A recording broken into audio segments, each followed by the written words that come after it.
Welcome to the video tutorial of the speech The Danger of a Single Story, which is one of the lessons of the 10th Standard English textbook. 10ാം ക്ലാസ്സിലെ English പാഠപുസ്തകത്തിലെ ഒരു അധ്യായമായ the danger of a single story എന്നുള്ള പ്രഭാഷണത്തിന്റെ video ട്യൂട്ടോറിയലിലേക്ക് ഏവർക്കും സ്വാഗതം. Before we are going directly to the speech, let's have some basic information about the speaker and also go through the summary of the content of the speech.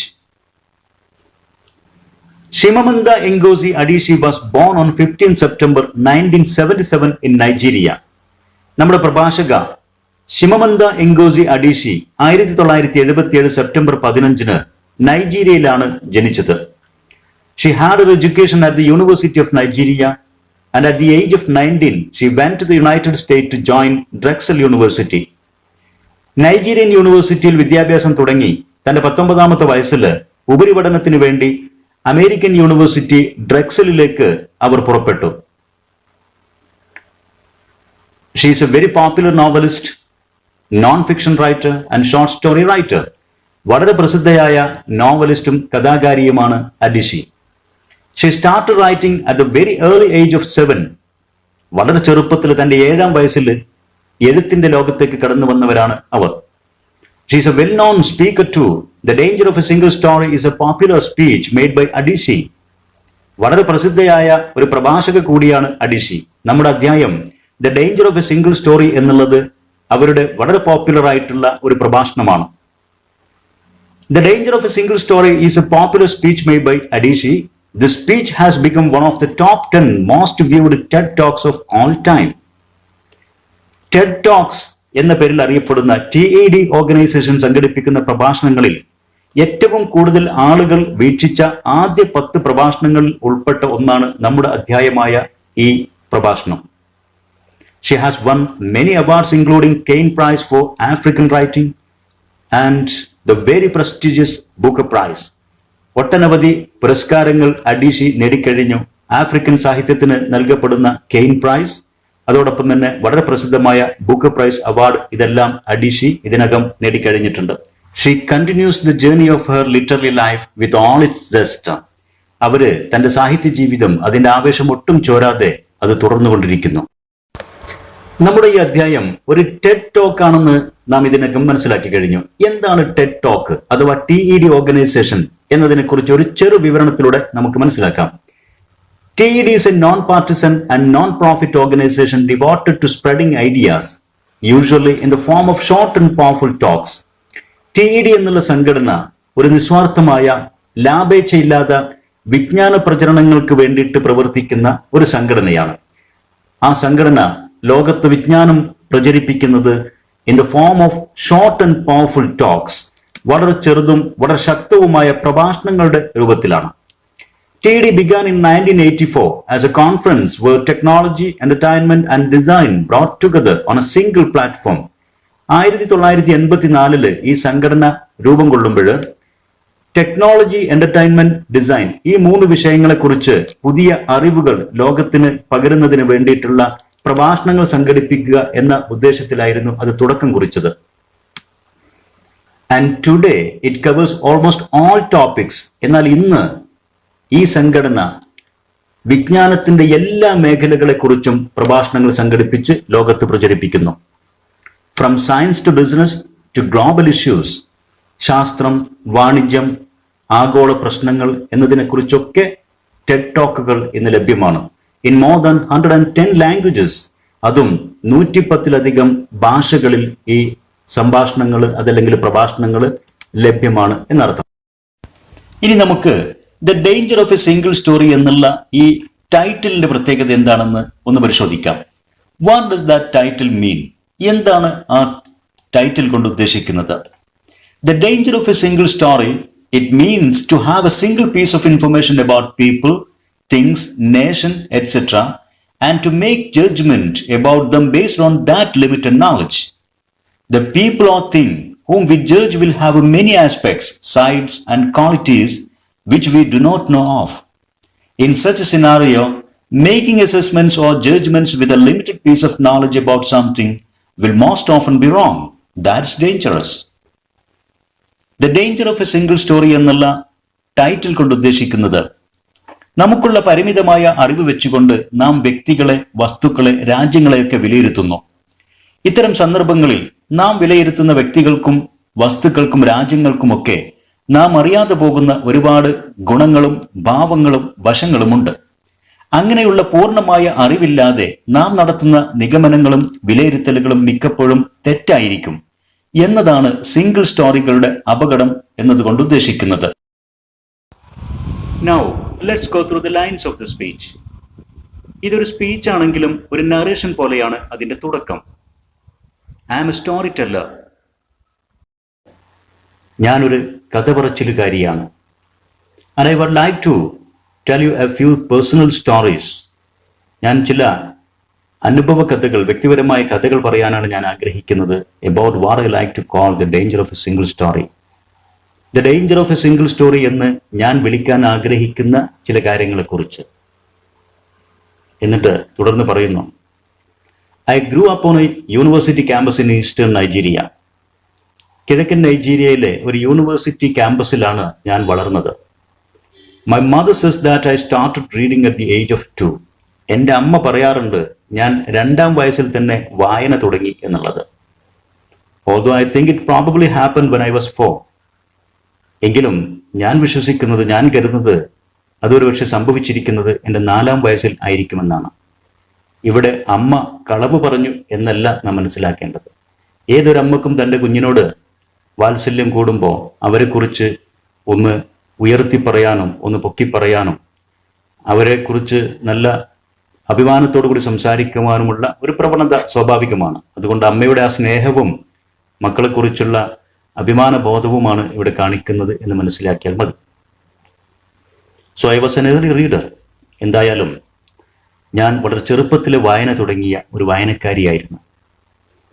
And what I read were British and American children's books.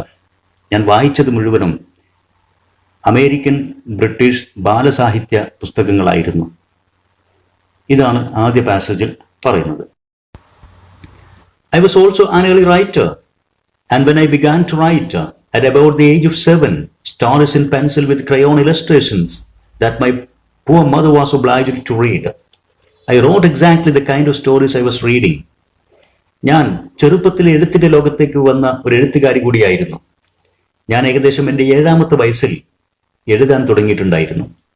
ഞാനന്ന് pencil കൊണ്ട് കഥകൾ രചിച്ച്, colour pencil കൊണ്ട് ചിത്രങ്ങളും വരച്ച്, എൻ്റെ അങ്ങനെ രചിക്കുന്ന എല്ലാ കഥകളും ഞാൻ എൻ്റെ അമ്മയെ കൊണ്ടായിരുന്നു വായിപ്പിച്ചിരുന്നത്. ഞാൻ രചിക്കുന്ന കഥകൾ വായിക്കാൻ വിധിക്കപ്പെട്ടത്, നിർബന്ധിക്കപ്പെട്ടത് എൻ്റെ അമ്മയായിരുന്നു. I wrote exactly the kind of stories I was reading. ഞാൻ വായിക്കുന്ന തരത്തിലുള്ള അതേ കഥകളും കഥാപാത്രങ്ങളെയുമായിരുന്നു ഞാൻ രചിച്ചിരുന്നത്. All my characters were white and blue eyed. എൻ്റെ എല്ലാ കഥാപാത്രങ്ങളും വെള്ളക്കാരായിരുന്നു. ആൻഡ് ബ്ലൂ ഐഡ്, നീല കണ്ണുള്ള വളരെ മനോഹരമായ വെളുത്ത തൊലിയുള്ള കഥാപാത്രങ്ങളായിരുന്നു എൻ്റെത്. They played in the snow. അവർ മഞ്ഞിൽ കളിച്ചു, മഞ്ഞുവാരി കളിക്കുന്ന കഥാപാത്രങ്ങൾ. They ate apples. അവർ ആപ്പിളാണ് ഭക്ഷിച്ചിരുന്നത്. And they talked a lot about the weather. അവർ കാലാവസ്ഥയെക്കുറിച്ച്, കാലാവസ്ഥാ മാറ്റങ്ങളെക്കുറിച്ച് ഒരുപാട് ചർച്ച ചെയ്തു, സംസാരിച്ചു. അത്തരം കഥാപാത്രങ്ങളാണ് ഞാൻ സൃഷ്ടിച്ചത്. How lovely it was that the sun had come out. സൂര്യനൊക്കെ വളരെ തിളക്കത്തോടു കൂടി, ചൂടോടു കൂടി പുറത്തു വരുന്നത് കാണുമ്പോൾ ആഹ്ലാദപ്പെടുന്നതാ. ഓഹ്, ഇന്ന് സൂര്യൻ വന്നിരിക്കുന്നു, എന്ത് മനോഹരമായ കാഴ്ച എന്നൊക്കെ ചർച്ച ചെയ്യുന്ന തരത്തിലുള്ള കഥാപാത്രങ്ങൾ ഞാൻ സൃഷ്ടിച്ചു. But I had never been outside Nigeria. ഞാൻ ഒരിക്കലും നൈജീരിയ വിട്ട് പുറത്തു പോയിട്ടില്ല. We didn't have snow. ഞങ്ങൾക്ക് നൈജീരിയയിൽ മഞ്ഞുണ്ടായിട്ടില്ല. We ate mangoes. ഞങ്ങൾ വല്ലപ്പോഴും വല്ല പഴങ്ങളും കഴിക്കുന്നത് അത് മാങ്ങ മാത്രമായിരുന്നു. And we never talked about the weather. ഞങ്ങൾ ഒരിക്കലും കാലാവസ്ഥ ചർച്ച ചെയ്തിട്ടില്ല. Because there was no need to. ഞങ്ങൾക്ക് അതിൻ്റെ ആവശ്യമുണ്ടായിരുന്നില്ല. എന്ന് വെച്ചാൽ നൈജീരിയ വിട്ടു പോകാത്ത ഞാൻ ഈ വിദേശ കഥാപാത്രങ്ങൾ എങ്ങനെ സൃഷ്ടിച്ചു? ഞങ്ങൾക്കിവിടെ മഞ്ഞില്ല, മഞ്ഞുവാരി കളിക്കുന്ന കുട്ടികളില്ല. ഞങ്ങളുടെ നാട്ടിൽ മണ്ണ് വാരി കളിക്കുന്ന കുട്ടികളാണുള്ളത്. ഞങ്ങൾക്കിവിടെ ആപ്പിൾ ഭക്ഷിക്കാനുണ്ടായിരുന്നില്ല. എൻ്റെ കഥാപാത്രങ്ങൾ ആപ്പിൾ ഭക്ഷിച്ചു. പക്ഷെ ഞങ്ങൾ വല്ലപ്പോഴും കഴിക്കുന്നത് മാങ്ങ മാത്രമായിരുന്നു. അതോടൊപ്പം തന്നെ ഞങ്ങളുടെ നാട്ടിൽ ഞങ്ങൾക്ക് 4 തരം കാലാവസ്ഥാ വ്യതിയാനങ്ങളെക്കുറിച്ച് ചർച്ച ചെയ്യേണ്ട ആവശ്യമേ ഇല്ല. കാരണം ഇവിടെ ഒരു ഒറ്റപ്പെട്ട കാലാവസ്ഥ, എന്നും വരണ്ട അതിതീക്ഷ്ണമായ ചൂടുള്ള ഒരു കാലാവസ്ഥയായിരുന്നു സൂര്യൻ ഉദിച്ചു വരുന്നത് കണ്ട് അത്ഭുതപ്പെടേണ്ട ഒരവസ്ഥ ഞങ്ങൾക്കുണ്ടായിരുന്നില്ല. പിന്നെ എങ്ങനെ ഇതൊന്നും പരിചയമില്ലാത്ത ഞാൻ അതൊക്കെ ചെയ്യുന്ന രൂപത്തിലുള്ള മഞ്ഞുവാരി കളിച്ച ആപ്പിൾ ഭക്ഷിക്കുന്ന, കാലാവസ്ഥ ചർച്ച ചെയ്യുന്ന, സൂര്യനെ കണ്ട് മതിമറന്ന് ആഹ്ലാദിക്കുന്ന കഥാപാത്രങ്ങൾ സൃഷ്ടിച്ചു എന്നുള്ളതാണ് ഇവിടുത്തെ പ്രതിപാദ്യ വിഷയം. What this shows, I think, is how impressionable and vulnerable we are in the face of a story, particularly as children. എന്താണ് ഇത് കാണിക്കുന്നത്? അതായത് ഒരിക്കലും നൈജീരിയ വിട്ട് പുറത്തു പോയിട്ടില്ലാത്ത അഡീഷി എങ്ങനെയാണ് ഇങ്ങനെ വിദേശ കഥാപാത്രങ്ങൾ സൃഷ്ടിച്ചത് എന്നുള്ള ചോദ്യത്തിന് അവർ തന്നെ ഒരു വിശദീകരണം നൽകുകയാണ്. ഒരു കഥയുടെ മുമ്പിൽ നാം എന്തുമാത്രം ബലഹീനരാണ്, ഒരു കഥ നമ്മിൽ എത്രമാത്രം സ്വാധീനമുണ്ടാക്കുന്നു എന്നതാണ് ഈ കാര്യങ്ങൾ കാണിക്കുന്നത്. പ്രത്യേകിച്ച് നാം കുട്ടികളായിരിക്കുമ്പോൾ വായിക്കുന്ന കഥകൾ. Because all I had read were books in which characters were foreign. ഞാൻ വായിച്ച പുസ്തകങ്ങളിലെല്ലാം തന്നെ വിദേശികളായിരുന്നു കഥാപാത്രങ്ങളായിട്ടുണ്ടായിരുന്നത്. I had become convinced that books by their very nature had to have foreigners in them. മാത്രമല്ല, പുസ്തകങ്ങളെക്കുറിച്ച് എനിക്കൊരു സിംഗിൾ സ്റ്റോറി എൻ്റെ മനസ്സിൽ രൂപപ്പെട്ടിരുന്നു. ഞാൻ ഉറച്ചു വിശ്വസിച്ചിരുന്നത് പുസ്തകങ്ങൾ പുസ്തകങ്ങളാകണമെങ്കിൽ അതിൽ വിദേശികൾ കഥാപാത്രങ്ങളായി ഉണ്ടാകണം എന്നായിരുന്നു. മാത്രവുമല്ല, and they had to be about things with which I could not personally identify. എനിക്ക് വ്യക്തിപരമായിട്ട് തിരിച്ചറിയാൻ കഴിയാത്ത, എനിക്ക് അനുഭവമില്ലാത്ത വിഷയങ്ങളെക്കുറിച്ചായിരിക്കണം പുസ്തകങ്ങളിൽ പ്രതിപാദിക്കേണ്ടത് എന്നും ഞാൻ ധരിച്ചിരുന്നു. അതായത് പുസ്തകങ്ങളിൽ കഥാപാത്രങ്ങൾ വിദേശികളായിരിക്കുക, പുസ്തകങ്ങളുടെ പ്രതിപാദ്യ വിഷയം, അതിലെ സബ്ജക്റ്റ് മാറ്റർ നമുക്ക് പരിചയമില്ലാത്ത ഒന്നായിരിക്കുക എന്നതായിരുന്നു പുസ്തകങ്ങളെക്കുറിച്ച് എൻ്റെ ഒരു തെറ്റിദ്ധാരണ, ഒരു single story. Now things changed when I discovered African books. എന്നാൽ ഇപ്പോൾ കാര്യങ്ങൾക്ക് മാറ്റമുണ്ടായിരിക്കുന്നു ഞാൻ ആഫ്രിക്കൻ പുസ്തകങ്ങൾ കണ്ടെത്തിയതോടുകൂടി. There weren't many of them available. African പുസ്തകങ്ങൾ ധാരാളമായിട്ട് ലഭ്യമായിരുന്നില്ല. And they weren't quite easy to find as the foreign books. വിദേശ പുസ്തകങ്ങൾ ലഭ്യമാകുന്നത് പോലെ തന്നെ ലഭ്യമായിരുന്നില്ല, അവ കണ്ടെത്താനും അത്ര എളുപ്പമായിരുന്നില്ല. എന്ന് വെച്ചാൽ പുസ്തകശാലകളിലോ ലൈബ്രറികളിലോ വിദേശ പുസ്തകങ്ങൾ ധാരാളം ലഭ്യമായിരുന്നു, ആഫ്രിക്കൻ പുസ്തകങ്ങൾ വളരെ ചുരുക്കമായിരുന്നു എന്നർത്ഥം. But when I read Chinua Achebe and Kamara Laye, I realized that people like me, girls with skin the color of chocolate, whose kinky hair could not form ponytails, could also exist in literature. എന്നാൽ ഞാൻ African എഴുത്തുകാരായ ഷിനുവ അഷീബി and camera ലായെ പോലുള്ളവരുടെ പുസ്തകങ്ങൾ വായിച്ചപ്പോൾ I realized, I understood that people like me, എന്നെ പോലുള്ള ആളുകൾക്കും, എന്താണ് എന്നെ പോലുള്ള എന്ന് പറയാൻ കാരണം, girls with skin the colour of chocolate, തൊലിയുടെ നിറം ചോക്ലേറ്റ് പോലെ കറുത്ത ഒരു നിറമുള്ളവര്, നിറം കുറഞ്ഞവര്, കറുത്ത നിറക്കാരായ പെൺകുട്ടികൾ, ആഫ്രിക്കൻ പെൺകുട്ടികൾ. അതോടൊപ്പം തന്നെ whose kinky hair could not form ponytails, മുടി ഒതുക്കി കെട്ടി മനോഹരമായി ഒരു കുതിരവാല് പോലെ കെട്ടിയൊതുക്കാൻ കഴിയാത്ത വിധം ചുരുണ്ട തലമുടിയുള്ള ആഫ്രിക്കൻ പെൺകുട്ടികൾക്കും could also exist in literature. സാഹിത്യത്തിൽ നിലനിൽപ്പുണ്ട്, പുസ്തകങ്ങളിൽ കഥാപാത്രങ്ങളായി വരാൻ സാധിക്കുമെന്നുള്ളത് ഈ ആഫ്രിക്കൻ പുസ്തകങ്ങൾ വായിച്ചപ്പോഴാണ് എനിക്ക് മനസ്സിലായത്. I started to write about things I recognised. അതോടൊപ്പം തന്നെ എനിക്ക് പരിചയമുള്ള, ഞാൻ തിരിച്ചറിഞ്ഞ വിഷയങ്ങളെക്കുറിച്ച് ഞാൻ കഥകൾ രചിക്കാനും തുടങ്ങി. പോണി ടൈൽസ് എന്നുകൊണ്ട് ഉദ്ദേശിക്കുന്നത് ഇതുപോലെ ഒരു കുതിരവാല് പോലെ മുടികെട്ടി ഭംഗിയായിട്ട് ഒതുക്കി വെക്കുക എന്നുള്ളതാണ്.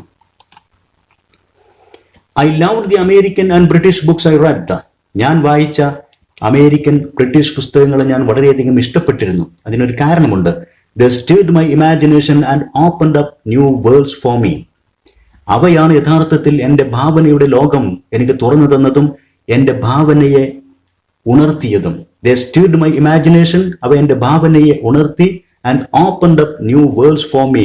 എനിക്ക് മുമ്പിൽ പുതുലോകം, എഴുത്തുകളുടെ, വായനയുടെ, ഭാവനയുടെ ഒക്കെ ഒരു പുതുലോകം എന്നിൽ തുറന്നതും ശരിക്കും ഞാൻ ചെറുപ്പത്തിൽ വായിച്ച അമേരിക്കൻ ബ്രിട്ടീഷ് പുസ്തകങ്ങളാണ്. എന്നാൽ but African writers saved me from having a single story of what books are. എന്നാൽ പുസ്തകങ്ങൾ എന്താണ് എന്നതിനെക്കുറിച്ചുള്ള തെറ്റിദ്ധാരണയിൽ നിന്നും സിംഗിൾ സ്റ്റോറിയിൽ നിന്നും എന്നെ രക്ഷപ്പെടുത്തിയത് ആഫ്രിക്കൻ പുസ്തകങ്ങളാണ്.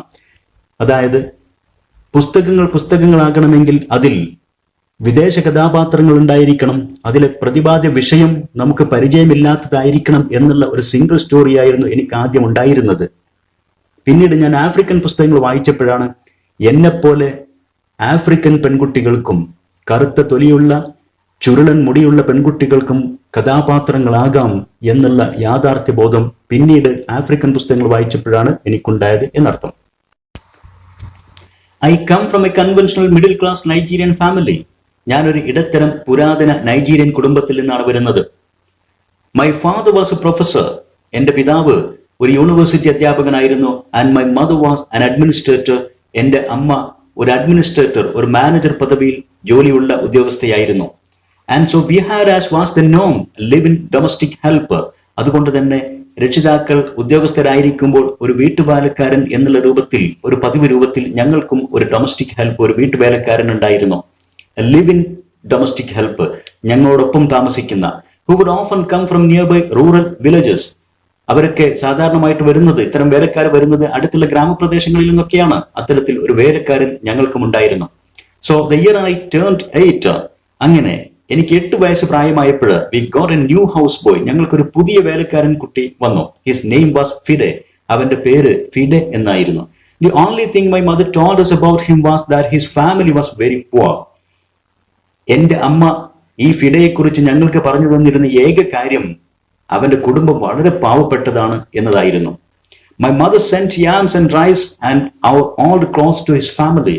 മിക്കപ്പോഴും അമ്മ ഞങ്ങളുടെ വീട്ടിലുണ്ടാക്കുന്ന, ഞങ്ങളുടെ അടുക്കളത്തോട്ടത്തിൽ ഉണ്ടാക്കുന്ന കിഴങ്ങ് വർഗ്ഗങ്ങൾ, യാംസ് കിഴങ്ങ് വർഗ്ഗങ്ങൾ, ചേമ്പ്, ചേന, കാച്ചിൽ പോലുള്ള കിഴങ്ങ് വർഗ്ഗങ്ങളും, ആൻഡ് റൈസ് നെല്ല്, അരി, ആൻഡ് അവർ ഓൾ ക്ലോത്ത്സ് ഞങ്ങൾ ഉപയോഗിച്ച പഴകിയ വസ്ത്രങ്ങളൊക്കെ അവന്റെ വീട്ടിലേക്ക് കൊടുത്തയക്കാർ പതിവായിരുന്നു. And when I didn't finish my dinner my mother would say. മിക്കപ്പോഴും ഞങ്ങൾ ഭക്ഷണം പൂർത്തീകരിച്ച് കഴിക്കാതിരിക്കുമ്പോൾ, ഭക്ഷണം വേസ്റ്റ് ആക്കുന്ന രീതിയിലോ അതല്ലെങ്കിൽ പകുതി ബാക്കിയാക്കുന്നവരൊക്കെ സന്ദർഭത്തിൽ അമ്മ ഞങ്ങൾ ശക്തമായിട്ട് ഉപദേശിക്കാറുണ്ടായിരുന്നു. Finish your food, don't you know people like Fide's family have nothing. ഭക്ഷണം പൂർത്തിയായിട്ട് കഴിക്കുക. നിനക്കറിയുമോ ഫിഡയുടെ പോലുള്ള കുടുംബങ്ങൾക്ക് ഒന്നുമേ കഴിക്കാനില്ല എന്നുള്ളതൊക്കെ പറഞ്ഞ് ഞങ്ങളോട് എപ്പോഴും അവരുടെ ദാരിദ്ര്യത്തിന്റെ കഥ പറഞ്ഞ് ഞങ്ങളെ ഉപദേശിക്കാറുണ്ടായിരുന്നു. So I felt enormous pity for Fide's family. ആ കാരണങ്ങൾ കൊണ്ട് തന്നെ ഫിഡയുടെ കുടുംബത്തെക്കുറിച്ച് എന്റെ മനസ്സിൽ വളരെ വലിയ ഒരു ദയനീയമായ ചിത്രം രൂപപ്പെട്ടു കഴിഞ്ഞിരുന്നു. Then one Saturday, we went to his village to visit her, and his mother showed us a beautifully patterned basket of dyed raffia that his brother had made. ഒരു ശനിയാഴ്ച ഞങ്ങൾ ഫിഡയുടെ ഗ്രാമം സന്ദർശിച്ചു. ഫിഡയുടെ വീട്ടിലെത്തിയപ്പോൾ ഫിഡയുടെ അമ്മ ഞങ്ങൾക്ക് കാണിച്ചു തന്നു ഫിഡയുടെ സഹോദരൻ ഉണ്ടാക്കി വെച്ച വളരെ മനോഹരമായ ബാസ്ക്കറ്റുകൾ, റാഫിയ പനയോലകൾ കൊണ്ട് വളരെ മനോഹരമായി മെടഞ്ഞുണ്ടാക്കി പിന്നീട് നിറം കൊടുത്ത് ഭംഗിയാക്കിയ കുറെ ബാസ്ക്കറ്റുകൾ സഹോദരൻ ഉണ്ടാക്കി വെച്ചിരിക്കുന്നത് ഞങ്ങൾക്ക് കാണിച്ചു തന്നു. I was startled. ഇത് കണ്ട് ഞാൻ ആകെ ആശ്ചര്യപ്പെട്ടു പോയി, ഞാൻ അമ്പരന്ന് പോയി. It had not occurred to me that anybody in his family could actually make something. ഇവരുടെയൊക്കെ കുടുംബത്തില്, ഇങ്ങനെയുള്ള പാവങ്ങളുടെ കുടുംബത്തിൽ ആർക്കെങ്കിലും എന്തെങ്കിലും നിർമ്മിക്കാനുള്ള കഴിവുണ്ടായിരുന്നു എന്നുള്ളത് ഞാൻ ഒരിക്കലും കരുതിയിട്ടുണ്ടായിരുന്നില്ല. It had not occurred to me means I had never thought of. ഞാൻ ഒരിക്കലും ചിന്തിച്ചിട്ട് പോലുമില്ലായിരുന്നു. All I had heard about them was how poor they were. ആകെ ഞാൻ കേട്ടിരുന്നത് ഇവരെ കുറിച്ചൊക്കെ അവർ എന്തുമാത്രം പാവങ്ങളാണ് എന്നുള്ള കഥകൾ മാത്രമാണ് ഞാൻ കേട്ടിരുന്നത്. So that അക്കാരണത്താൽ തന്നെ it had become impossible for me to see them as anything else but poor. പാവങ്ങൾ എന്നതിന് അപ്പുറം അതിലുപരിയായിട്ട് അവർ മറ്റെന്തെങ്കിലുമാണ്, ആരെങ്കിലുമാണ്, എന്തെങ്കിലും കഴിവുള്ളവരാണ് എന്നുള്ളത് എന്റെ മനസ്സിലൂടെ ഒരിക്കൽ പോലും ചിന്ത കടന്നു പോയിട്ടുണ്ടായിരുന്നില്ല. എനിക്ക് ചിന്തിക്കുന്നത് അസാധ്യമായിരുന്നു. It was impossible for me to see them, to think of them. അവരെ കുറിച്ച് ചിന്തിക്കുന്നത് എനിക്ക് അസാധ്യമായിരുന്നു. പാവങ്ങൾ എന്നതിൽ ഉപരി എന്തെങ്കിലും കഴിവുള്ളവർ എന്ന്. Their poverty was my single story of them. അവരുടെ ദാരിദ്ര്യം മാത്രമായിരുന്നു എനിക്ക് അവരെ കുറിച്ചുണ്ടായിരുന്ന ഏക അറിവ്, single story. Years later, I thought about this when I left Nigeria to go to university in the United States. I was 19. വർഷങ്ങൾക്ക് ശേഷം ഈ സംഭവം ഞാൻ അമേരിക്കയിലേക്ക് പോയപ്പോൾ ഓർത്തു. നൈജീരിയ വിട്ട് ഞാൻ അമേരിക്കയിലെത്തി, എൻ്റെ യൂണിവേഴ്സിറ്റി പഠനാവശ്യാർത്ഥം ഞാൻ അമേരിക്കയിലെത്തിയപ്പോൾ ഈ സംഭവം ഞാൻ ഓർത്തു. അന്ന് എനിക്ക് 19 വയസ്സായിരുന്നു. അതിന് കാരണമുണ്ട്. My American roommate was shocked by me. ഞാൻ അവിടെ എത്തിയപ്പോൾ എനിക്കുണ്ടായിരുന്ന അമേരിക്കൻ റൂംമേറ്റ്, എന്നോടൊപ്പം താമസിക്കാനുണ്ടായിരുന്ന അമേരിക്കക്കാരിയായ റൂംമേറ്റ് വളരെയധികം അത്ഭുതപ്പെടുകയാണ് ഉണ്ടായത്. She asked where I had learned to speak English so well. ഇത്ര മനോഹരമായിട്ട് ഇംഗ്ലീഷ് സംസാരിക്കാൻ ഞാൻ എങ്ങനെ പഠിച്ചു, എവിടെ നിന്ന് പഠിച്ചു എന്നുള്ളതായിരുന്നു അവരുടെ ആശ്ചര്യം. and was confused when I said that Nigeria happened to have English as the official language. നൈജീരിയക്ക് അതിൻ്റെ ഔദ്യോഗിക ഭാഷ ഇംഗ്ലീഷ് ആണെന്ന് പറഞ്ഞപ്പോൾ അവൾക്കത് ഉൾക്കൊള്ളാൻ കഴിഞ്ഞില്ല. ആകെ ആശയക്കുഴപ്പത്തിൽ കൺഫ്യൂസ്ഡ് ആവുകയാണ് ചെയ്തത്. ഇവിടെ നാം ശ്രദ്ധിക്കേണ്ടത്, ഈ അമേരിക്കൻ റൂംമേറ്റിന് ആഫ്രിക്കയെക്കുറിച്ചും ആഫ്രിക്കൻ വംശജരെക്കുറിച്ചും വളരെ തെറ്റായിട്ടുള്ള ഒരു സിംഗിൾ സ്റ്റോറി ഉണ്ടായിരുന്നു. അവർ മനസ്സിലാക്കിയത് ആഫ്രിക്കൻ രാജ്യക്കാരെന്ന് പറയുന്നത് തീരെ വിദ്യാഭ്യാസമില്ലാത്ത പാവപ്പെട്ട ഒരു ട്രൈബൽ കമ്മ്യൂണിറ്റി, ഒരു ഗോത്രവർഗം എന്ന് മാത്രമായിരുന്നു. അതുകൊണ്ടാണ് അഡീഷി ഇങ്ങനെ മനോഹരമായിട്ട് ഇംഗ്ലീഷ് സംസാരിച്ചപ്പോൾ വിദ്യാഭ്യാസമില്ലാത്ത നാട്ടിൽ നിന്ന് വരുന്ന ഈ ആഫ്രിക്കൻ പെൺകുട്ടി എങ്ങനെ ഇത്ര മനോഹരമായിട്ട് സംസാരിച്ചു ഇംഗ്ലീഷ് എന്നുള്ളതായിരുന്നു ഒരു ആശ്ചര്യം. മാത്രമല്ല, അവൾ പ്രതീക്ഷിച്ചിരുന്നത് അമേരിക്ക പോലെ സമ്പന്നമായ ഒരു രാജ്യത്തിന്റെ ഭാഷ എങ്ങനെ നൈജീരിയ പോലുള്ള ഒരു ദരിദ്ര രാജ്യത്തിന്റെ ഔദ്യോഗിക ഭാഷയായി എന്നതും അവർക്ക് ഉൾക്കൊള്ളാൻ പ്രയാസമായിരുന്നു. അവർ പ്രതീക്ഷിച്ചത് മറ്റൊരു കാര്യമായിരുന്നു. അഡീഷയിൽ നിന്ന് പ്രതീക്ഷിക്കുന്നത് അവരുടെ ഗോത്ര മ്യൂസിക് ആയിരുന്നു, അല്ലാതെ മനോഹരമായ ഇംഗ്ലീഷ് ആയിരുന്നില്ല. അത് അവൾ എടുത്ത് ചോദിക്കുകയും ചെയ്തു. അടുത്ത സെന്റൻസിൽ കാണാം, she asked if she could listen to what she called my tribal music. എന്റെ ഗോത്രവർഗത്തിന്റെ സംഗീതം വല്ലതും ഇരിപ്പുണ്ടോ, എനിക്ക് കേൾക്കാൻ സാധിക്കുമോ എന്ന് അവർ ആവശ്യപ്പെട്ടു എന്നോട്. And was consequently very disappointed when I produced my tape of Mariah Carey. Yes, എന്റെ കയ്യിലുണ്ടായിരുന്ന ഞങ്ങളുടെ ട്രൈബൽ മ്യൂസിക്കിന്റെ, ആഫ്രിക്കൻ മ്യൂസിക്കിന്റെ ഒരു മനോഹരമായ ടേപ്പ്, അതും മരിയ കാരി പോലുള്ള അമേരിക്കൻ സിംഗർ, പോപ്പ് സിംഗർ ആലപിച്ച ഒരു ഓഡിയോ കാസറ്റ് ഞാൻ അവരെ കേൾപ്പിച്ചപ്പോൾ അവൾ നിരാശപ്പെടുകയും ചെയ്തു. ഇവിടെ മരിയ കാരി എന്നുള്ളത് ഒന്നറിയുന്നത് നല്ലതായിരിക്കും. Mariah Carey is an American singer, songwriter, actress. അമേരിക്കക്കാരി തന്നെയായ പാട്ടുകാരിയും പാട്ടെഴുത്തുകാരിയും ഒരു നടിയുമാണ് Mariah Carey. Referred to as the songbird supreme by the Guinness World Records. Guinness World Record songbird supreme എന്ന് പേരിട്ട് വിളിച്ചിരിക്കുന്ന ആ പ്രസിദ്ധയായ പാട്ടുകാരി. അവരുടെ ഒരു പ്രത്യേകത, her father was of African American. അവൾക്കും ഒരു ആഫ്രിക്കൻ വംശപാരമ്പര്യമുണ്ട്. കാരണം പിതാവ് ആഫ്രിക്കൻ അമേരിക്കൻ വംശത്തിൽ നിന്ന് വരുന്നതാണ്. അതോടൊപ്പം തന്നെ mother of Irish American descent. അമ്മ ഒരു ഐറിഷ് പാരമ്പര്യമുള്ള അമേരിക്കക്കാരിയുമായിരുന്നു. അങ്ങനെയുള്ള പ്രസിദ്ധയായിട്ടുള്ള ആഫ്രിക്കൻ ടച്ച് ഉണ്ടായിരുന്ന മരിയ കാരി ആലപിച്ച വളരെ മനോഹരമായ ഒരു കാസറ്റ് ഞാൻ കേൾപ്പിച്ചപ്പോൾ എൻ്റെ അമേരിക്കൻ റൂംമേറ്റ് ആകെ ആശ്ചര്യപ്പെടുകയുണ്ടായി, അല്ലെങ്കിൽ നിരാശപ്പെടുകയുണ്ടായി. She had felt sorry for me even before she saw me. എന്റെ അമേരിക്കൻ റൂംമേറ്റ് എന്നെ കാണും മുമ്പ് തന്നെ എന്നെക്കുറിച്ച് ഒരു സോറി ഫീലിംഗ് വെച്ച് പുലർത്തിയിരുന്നു. ഒരു ദയനീയമായ ഒരു ചിത്രമായിരുന്നു എന്നെക്കുറിച്ച് അവരുടെ മനസ്സിലുണ്ടായിരുന്നത്. Her default position towards me as an African was a kind of patronizing, well-meaning pity. ഒരു അമേരിക്കക്കാരി എന്നുള്ള നിലക്ക് ആഫ്രിക്കക്കാരിയായ എന്നോട് ഒരു പാട്രണൈസിങ് മെന്റാലിറ്റി ആയിരുന്നു വെച്ച് പുലർത്തിയിരുന്നത്. എന്ന് വെച്ചാൽ എന്നെ സംരക്ഷിക്കുന്ന പോലെ എന്നെക്കാൾ സുപ്പീരിയർ ആണ് അവൾ എന്നുള്ള രൂപത്തിലായിരുന്നു ഒരു മാനസികാവസ്ഥ വെച്ച് പുലർത്തിയിരുന്നത്. വെൽ മീനിങ് പിറ്റി, എന്നോട് എപ്പോഴും ദയ കാണിക്കുന്ന, സിമ്പതി കാണിക്കുന്ന രൂപത്തിലുള്ള ഒരു പെരുമാറ്റം. My roommate had A single story of Africa. ഇതിനെല്ലാം കാരണം എന്റെ റൂംമേറ്റിന് ആഫ്രിക്കയെ കുറിച്ച് ഒരു സിംഗിൾ സ്റ്റോറി അവളുടെ മനസ്സിലുണ്ടായിരുന്നു. In the single story there was no possibility of Africans being similar to her in any way. ആ സിംഗിൾ സ്റ്റോറി പ്രകാരം ഒരു ആഫ്രിക്കക്കാരനും അമേരിക്കക്കാരന് തുല്യമാകുന്ന ഒരു സാധ്യത ഒരിക്കലും ഉണ്ടായിരുന്നില്ല. No possibility of feelings more complex than pity. ഒരു അമേരിക്കക്കാരനും ആഫ്രിക്കക്കാരനോട് പിറ്റി, ദയ എന്നതിലപ്പുറം മറ്റൊരു വികാരം ഉണ്ടാകാൻ സാധ്യതയില്ല. No possibility of a connection as human equals. ആഫ്രിക്കക്കാരനും അമേരിക്കക്കാരനും ഹ്യൂമൻ ഈക്വൽസ്, മനുഷ്യർ തുല്യരാണ്. മാനുഷിക തുല്യത അവർക്ക് ചിന്തിക്കാൻ പോലും കഴിയുമായിരുന്നില്ല. I must say that before I went to the US, I didn't consciously identify as African. ഞാൻ അമേരിക്കയിലേക്ക് പോകുന്നതിന് മുമ്പ് എനിക്കൊരു ആഫ്രിക്കൻ വ്യക്തിത്വബോധം ഇല്ലായിരുന്നു എന്നുള്ള കാര്യം ഞാൻ തുറന്നു പറഞ്ഞേ പറ്റൂ. But in the US, whenever Africa came up, people turned to me. എന്നാൽ ഞാൻ അമേരിക്കയിൽ ഇരിക്കുമ്പോൾ എപ്പോഴൊക്കെ ആഫ്രിക്ക പരാമർശിക്കപ്പെടുന്നുവോ അപ്പോഴൊക്കെ ജനങ്ങൾ എന്റെ നേരെ തിരിഞ്ഞു നോക്കുമായിരുന്നു. I did come to embrace this new identity. അങ്ങനെ ഞാൻ ഒരു പുതിയ വ്യക്തിത്വം സ്വീകരിക്കാൻ തുടങ്ങി. And in many ways I think of myself now as African. പല രീതിയിലും ഞാനൊരു ആഫ്രിക്കക്കാരിയാണെന്നുള്ള ബോധം എന്നിൽ വന്നു കഴിഞ്ഞു. Although I still get quite irritable when Africa is referred to as a country. എന്നാൽ ഇപ്പോഴും ആഫ്രിക്ക ഒരു രാജ്യമാണ് എന്ന രൂപത്തിൽ പരാമർശിക്കപ്പെടുന്നത് കേൾക്കുമ്പോൾ ഞാൻ അസ്വസ്ഥത കൊള്ളാറുണ്ടായിരുന്നു. After I had spend some years in the US as an African, I began to understand my roommate's response to me.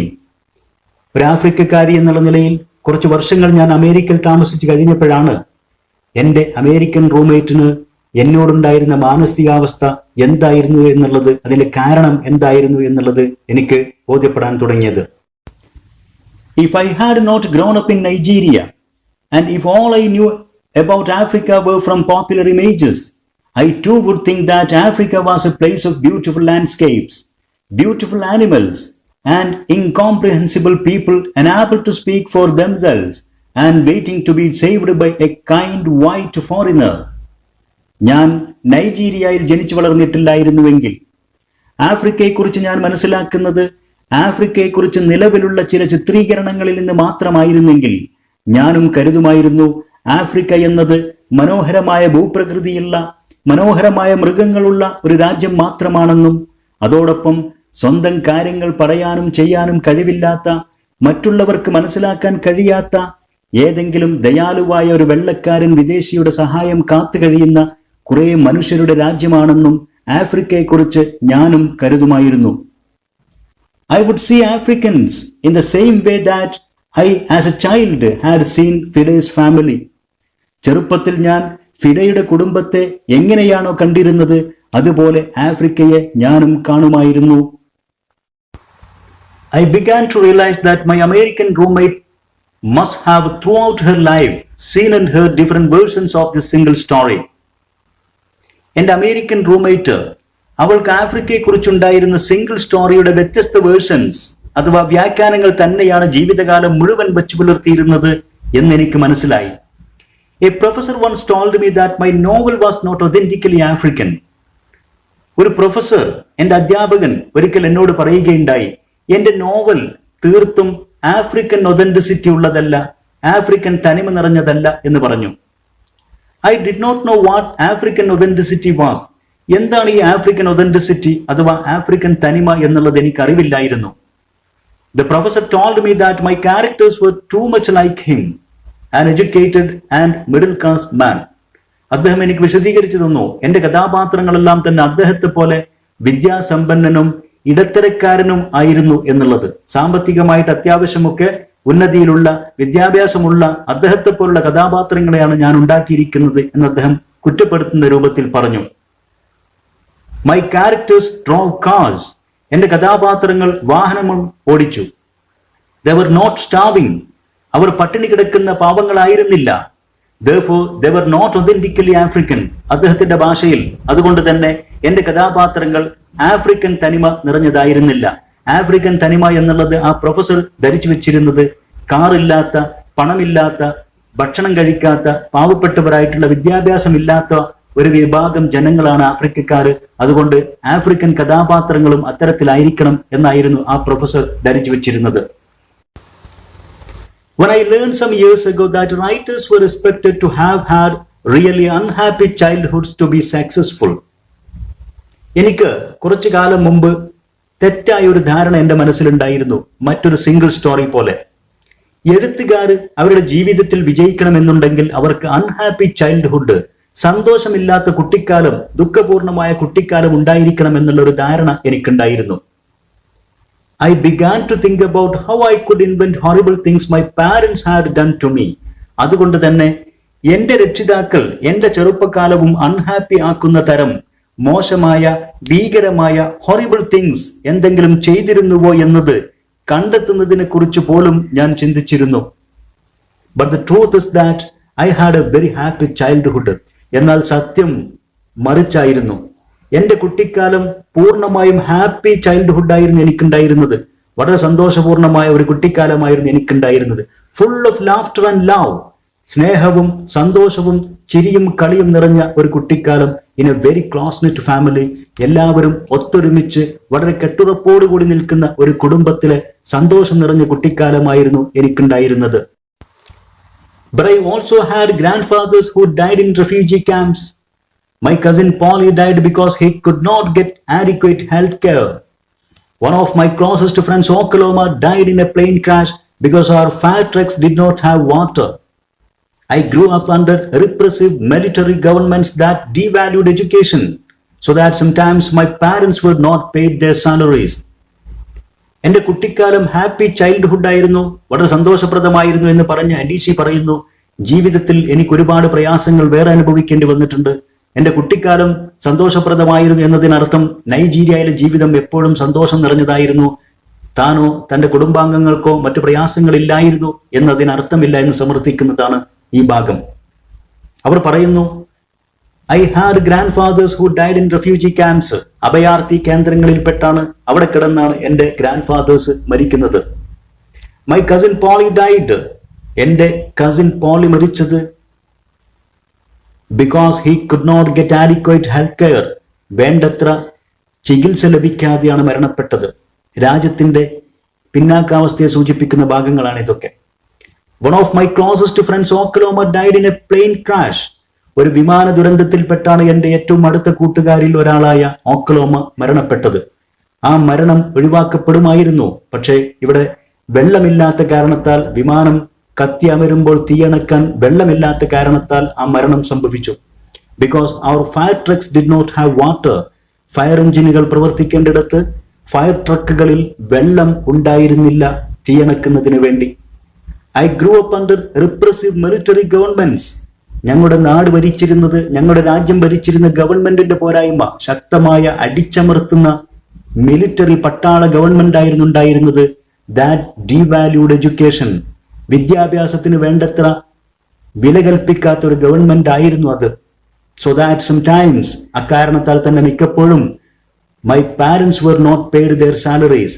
വിദ്യാഭ്യാസ രംഗത്ത് പ്രവർത്തിക്കുന്ന എൻ്റെ പാരൻസിന് മിക്കപ്പോഴും സാലറി കിട്ടാത്ത അവസ്ഥ പോലും ഉണ്ടായിരുന്നു.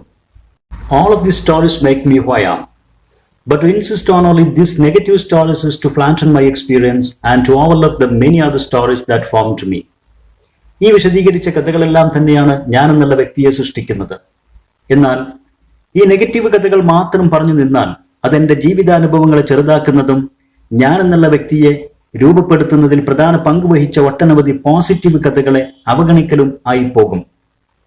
The single story creates stereotypes, and the problem with the stereotypes is not that they are untrue, but that they are incomplete. They make one story become the only story. ഇത്തരം ഒറ്റപ്പെട്ട കഥകൾ, single സ്റ്റോറികൾ നമ്മുടെ മനസ്സിൽ സ്റ്റീരിയോടൈപ്പുകൾ രൂപപ്പെടുത്തും. അതായത് ചില വ്യക്തികളെക്കുറിച്ച്, രാജ്യങ്ങളെക്കുറിച്ച്, വസ്തുക്കളെക്കുറിച്ചൊക്കെ നമ്മുടെ മനസ്സിൽ ഒരിക്കലും മാറ്റാൻ കഴിയാത്ത വിധം ചില ഉറച്ച വിശ്വാസങ്ങൾ രൂപപ്പെടുത്തപ്പെടും. And the problem with stereotypes is not that they are untrue. ഈ സ്റ്റീരിയോടൈപ്പുകളുടെ പ്രശ്നം എന്നുള്ളത് അവ അസത്യമാണ് എന്നുള്ളതല്ല, but that they are incomplete. അവ അപൂർണങ്ങളാണ്, അപൂർണ സത്യങ്ങളാണ് എന്നുള്ളതാണ്. They make one story become the only story. അങ്ങനെ നമുക്ക് ജനങ്ങളെക്കുറിച്ചും രാജ്യങ്ങളെക്കുറിച്ചും മറ്റു വസ്തുക്കളെക്കുറിച്ചുമൊക്കെയുള്ള ഏകധാരണ, നമ്മുടെ ഒറ്റപ്പെട്ട അറിവ് എന്നെന്നും നമ്മുടെ മനസ്സിൽ അവരെക്കുറിച്ചും അവയെക്കുറിച്ചുമൊക്കെയുള്ള ഏക കഥയായിട്ട്, ഏക അറിവായിട്ട് നിലനിർത്തുകയും ചെയ്യും. ഇത്രയുമാണ് the danger of a single story എന്ന പ്രഭാഷണത്തിൽ സ്പീക്കർ അഡീഷി വിശദീകരിക്കുന്ന കാര്യങ്ങൾ. നാം ഇവിടെ ഈ പ്രഭാഷണം വിശദീകരിച്ചത് വിദ്യാർത്ഥികൾക്ക് വ്യക്തമായി മനസ്സിലായിരിക്കും എന്ന് വിശ്വസിക്കുന്നു. നിങ്ങളുടെ അഭിപ്രായങ്ങളും നിർദ്ദേശങ്ങളും സംശയങ്ങളും കമൻറ്റ് ചെയ്യുക. English Edusport Edu video YouTube channel subscribe ചെയ്യുക. നിങ്ങൾക്ക് ഉപകാരപ്പെട്ട വീഡിയോസ് നിങ്ങളുടെ സുഹൃത്തുക്കൾക്ക് ഷെയർ ചെയ്യുക. Thanks for watching.